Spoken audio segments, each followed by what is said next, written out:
Hi, I'm Michael Knotts, and I'm going to show you how to make a cloud in a bottle for Science on a Cart.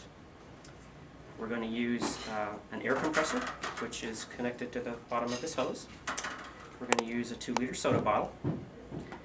We're going to use liquid, in this case rubbing alcohol, and a little bit of smoke, which will come from a match.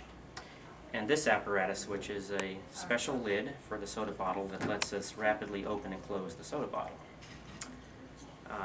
So the goal is to put a small amount of smoke in the bottle and a small amount of liquid and pressurize the bottle. The smoke will be dust particles that allows the liquid that goes into solution in the air to condense on the dust particles when the bottle is decompressed. So what we're going to do is we're going to put the smoke and the alcohol in here, pressurize the bottle, and it will look clear like this. What you'll have is a solution of vapor, alcohol vapor in the air with some dust particles floating around. Then when we open the lid, it will quickly decompress and the air will get very cold and it will drop below what's called the dew point.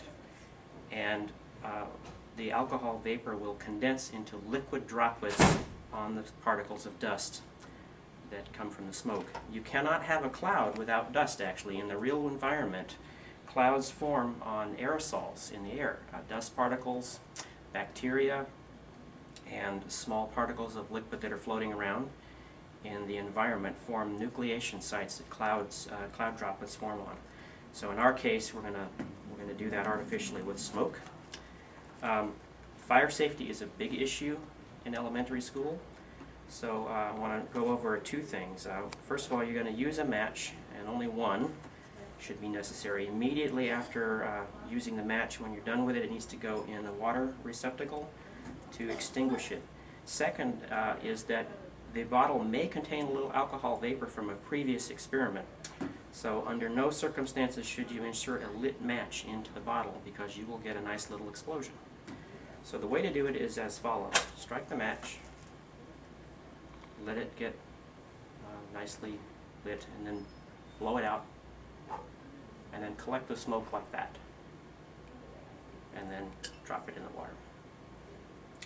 Now you can cap it temporarily to keep the smoke in there, but if you're quick it won't really matter. We want to spritz a little bit of alcohol in here. Doesn't take much. So that's our liquid. And we're going to thread the bottle into the adapter and just snug it. Hand tight is fine. Make sure that this rubber stopper seats securely in the receptacle, and click the handle all the way up. Now it's sealed. Now what we're going to do is pressurize it with our air compressor, and we can demonstrate that the air compressor is like a blower for air by connecting it to an empty tire valve and showing that air actually comes out. I'll see if I can make my hair blow with this thing. So you can show the kids that it's doing this. It's even possible to stretch a balloon over this and sort of inflate the balloon a little bit so that they understand the function of this tank down here. It's going to blow a lot of air in here. So here's what we'll do. We'll connect the tire valve inflator to the Schrader valve, and you want to pull with your thumb, push snugly, and then release, and it will stay connected like that. Wait until the hiss gets very quiet. That means the bottle is full to the desired pressure. And we've now pressurized it to 25 pounds per square inch. And the bottle's a little bit warm because compressed air gets warm. And it's very, very stiff. If you try to squeeze it, it's very rigid. You can let the kids see that. Now we're going to pull the handle, and the stopper will pop out, and there will be a bang as the bottle decompresses rapidly. You don't want to point this at your ear, it's rather loud, so point it away, like this. And there's our cloud. So you should warn the kids in advance it's going to be a little loud. Notice that I capped it quickly. That's so that we don't lose our cloud. But if you do this, you can kind of squeeze in the bottle and they can see the cloud coming out. Now, you may want to invite the kids to guess what would happen if we recompress the bottle. They'll probably want to see the experiment again.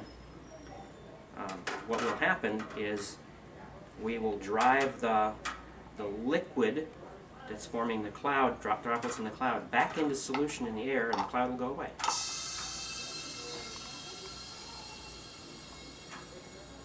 more cloud. And now you can do the repeat performance for everybody. And that is the cloud in the bottle. Thanks for your attention.